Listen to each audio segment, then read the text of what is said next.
Hi folks, Canadian Prepper here. So today I want to talk about the obsession with post-apocalyptic fiction in Western society. So let's get to it.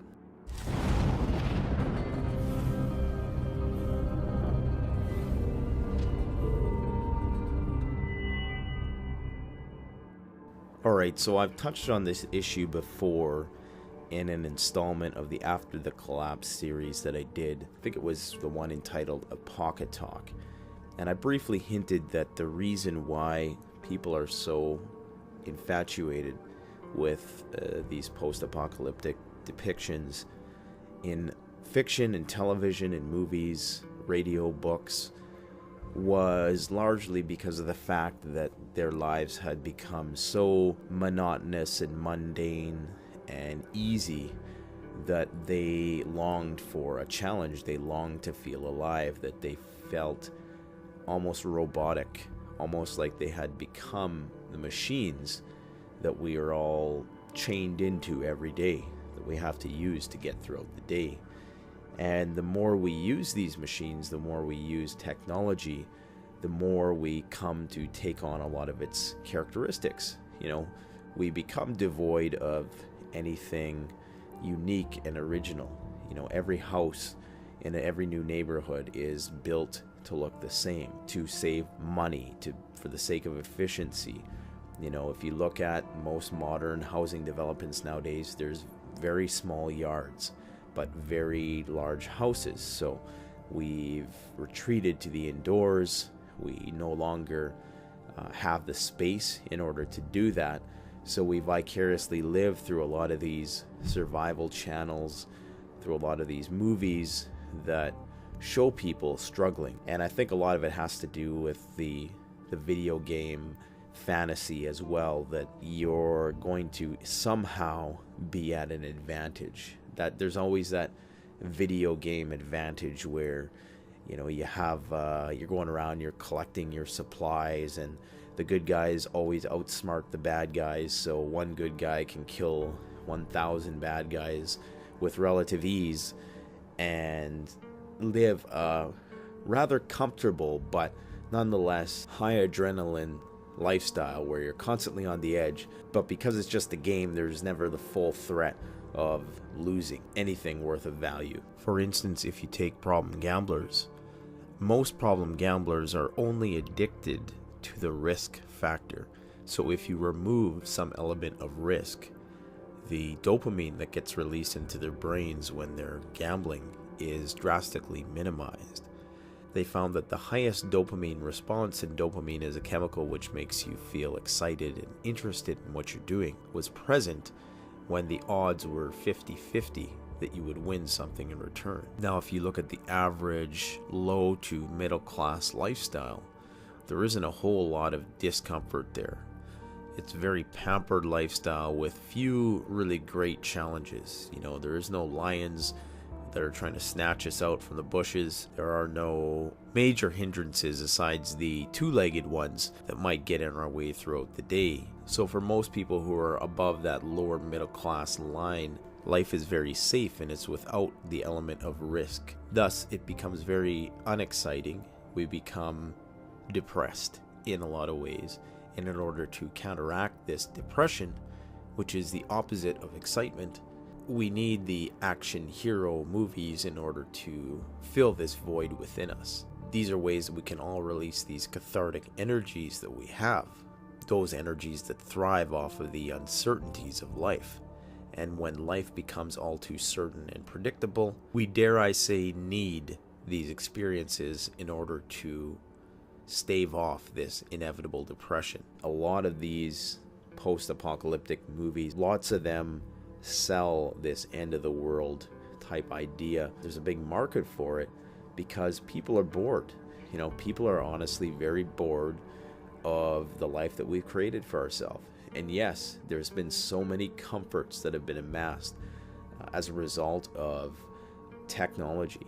You know, we have so much that we never had even 100 years ago. It's unbelievable, you know, the amount of luxury and comfort we live in.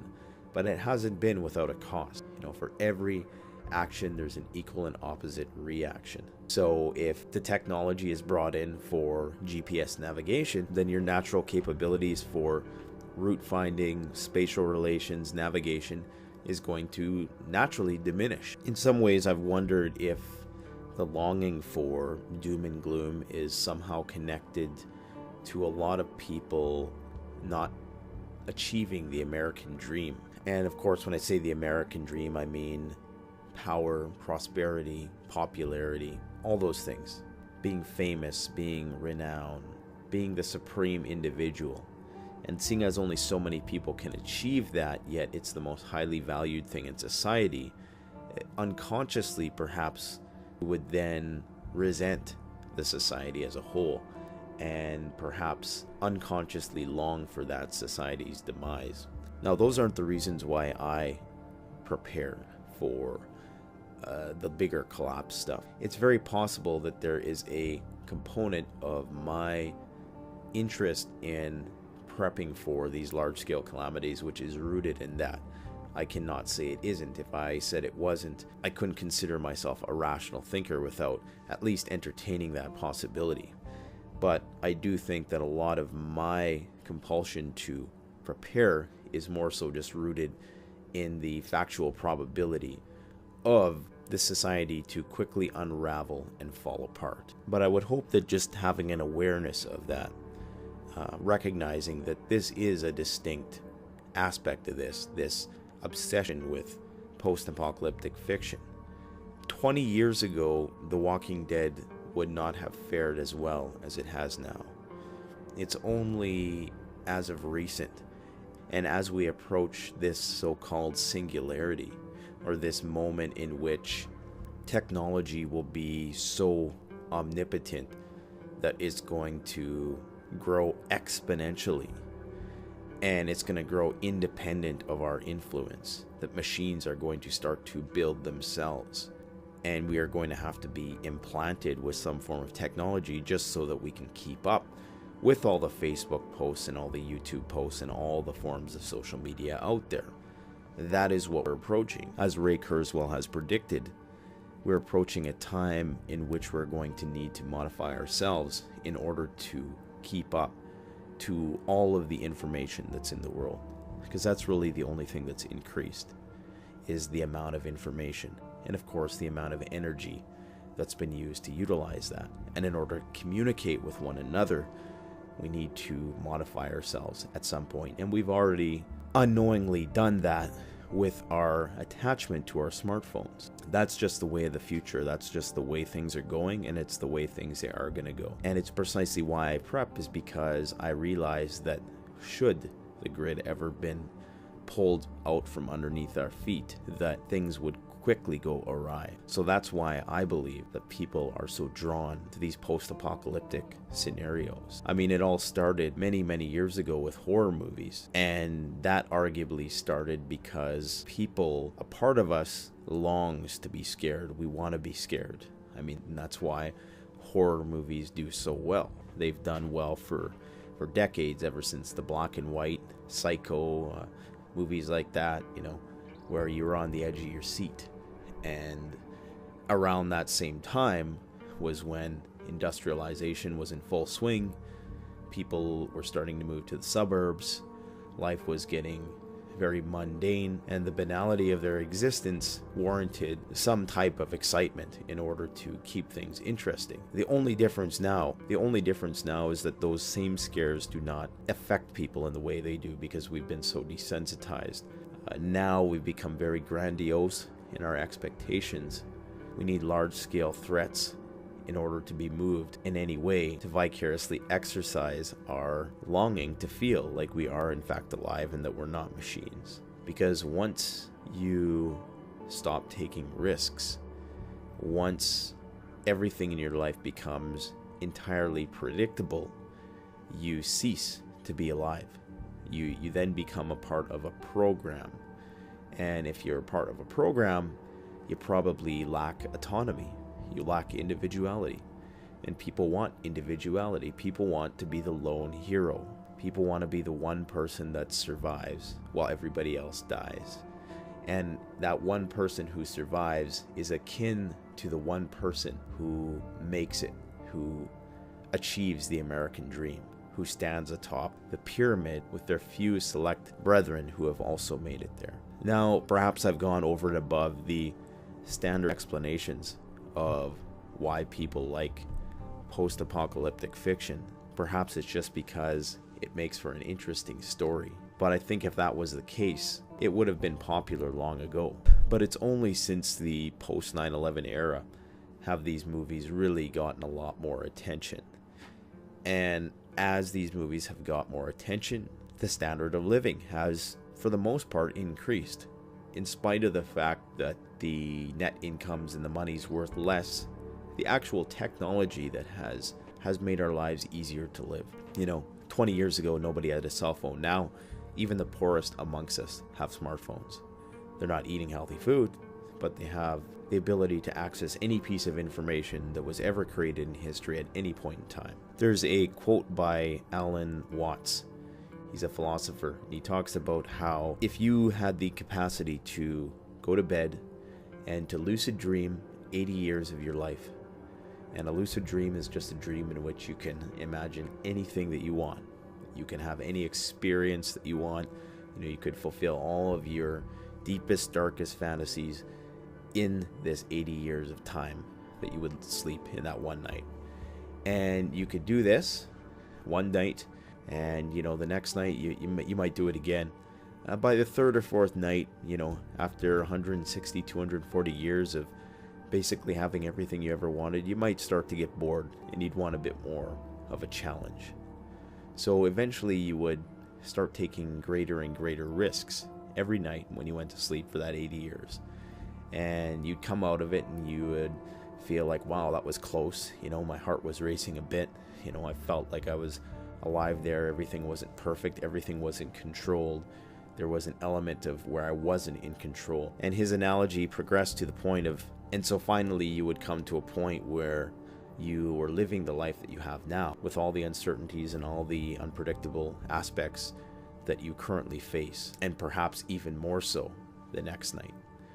And that we do this because life does become mundane and we need more and more. And in the same way, we approach that level of perfection. We need to experience that living on the edge somehow. We need to feel, as a Hibernian son once said, we need to feel tested. We need to prove ourselves as men or women. There's another movie called In Time with Justin Timberlake. Not the greatest acting in the movie, but the concept was great. Basically, everybody in that movie has a certain amount of time that's built into this chip that's inside their arm. And once your time expires, you're dead. Now, you can buy time or you can work for time. So it's playing on that metaphor that time is money. And so that if you're rich, you can basically live forever because the rich, have a lot of money. So they never get turned off by the chip. Those who don't, usually die fairly young. And there was a guy in there who, spoiler alert, it happens right at the beginning of the movie, so it's not a big deal. So he was a very rich person. He had a lot of money. He had a lot of time, I should say. He had like 1 million years or something like that, we'll say. And he was alive, I guess, for several hundred years. And he got bored of it. He wanted to commit suicide because he just got tired of the perfection. He said that it eventually gets old. And as we approach this perfecting, and as we get more and more comfortable in our lifestyles, there's a part of us back in our minds that longs for that realness, that longs for something organic, something real. And the only way we can get it, because a lot of people don't have the balls to go out and actually do stuff, we have to get it through TV or we get it through video games. And that's how it's going to probably come in the future. It's going to come through virtual reality. People are going to have that primal part of their brain appeased through the experiences that they get through virtual reality. It's already happening. That's going to be the big thing in the next few years, as a lot of these newer virtual reality gaming systems finally come to the market. And yeah, it's going to be a very interesting next few years. And I think as we see that, you're going to see an increase, only going to see an increase in this post-apocalyptic fiction thing. Some people say it's just a phase, but I personally think it's here to stay. I think it's going to be, it's only going to be ramped up from here. You're going to see more complex plot lines, more TV shows, but I think it's here to stay. Now, there is one more theory to consider when we're talking about the obsession with the end of days amongst Westerners. This one's a bit more of a long shot, but I think it's worth mentioning. Perhaps this obsession that we have with the end is somehow collectively, unconsciously programmed into us. There's a lot of signs on the horizon that humanity may be nearing its end point. And on the other hand, it could be argued that we're just reaching a point of transcendence of a new era. If we take the latter perspective, then perhaps there is something within us that is calling us towards this end. That end being the end of days. Perhaps this obsession with the end times is nature's way of desensitizing us to the inevitable threats on the horizon. Many of them we've created ourselves. Some are outside of our control, and some are a bit of both. Regardless, the fact is, as we approach our high numbers in terms of population, perhaps this obsession with a massive die-off and only a few surviving is somehow unconsciously being embedded in our minds, and we're enticed towards it because unconsciously we recognize that it's something that has to happen. So there's self-sabotage or self-fulfilling prophecy aspect to this then, in that because we know it's inevitable, that we're somehow getting ourselves acclimated to the reality of that situation. That nature is somehow priming us for what's coming down the pike. That's one theory. Of course, there's another theory that says that this is all part of a clandestine agenda to program people into accepting this inevitable plunge into austerity. Ever since 2001, with the increase in post-apocalyptic fiction that depicts humanity in most cases as the cancer of the earth that wiped itself out, are we being conditioned in that respect? Many people believe that that's the case, that we're actually being conditioned to accept what is inevitable. People talk about the conspiracy aspect of things, which I'm not going to get into today because I don't want to alienate any of my viewers, but it's something which is commonly discussed, the Georgia Guidestones being one of those things. And if you don't know what the Georgia Guidestones are, it's perhaps one of the biggest pranks in history, or it may have some actual meaning to it. But the Georgia Guidestones indicate that humanity must be kept under a population of 500,000 in order for our planet to be able to sustain us into perpetuity. Now, whether you believe it or not, the people who do believe it see it as evidence that the powers that be are somehow priming us for the inevitable, or priming us for some sort of possibly even man-made or engineered disaster, which is going to eradicate a significant portion of the species. Now, I'm not saying I believe that. I'm saying that it's one idea that is out there. There's a lot of different premises attached to that depending on who you talk to, but these are all just different theories for your consideration. I personally think it has more to do with the de-individuation that I talked about prior, but the second theory I suggested is thought-provoking in its own right, and I don't think it's that far-fetched. That if we were on the brink of extinction, that there would be some sort of precognition, if you will, in the form of selective attention to things which reflected that inevitability. No matter what it is, the fact is this obsession with post-apocalyptic fiction and being the lone survivor is only a phenomenon that's going to keep expanding and keep growing in popularity. Maybe you guys think otherwise. Let me know what you think in the comments. Thanks for watching Canadian Prepper Out. Check out the Canadian Preppers Network blog, an excellent resource for survivalists and preppers.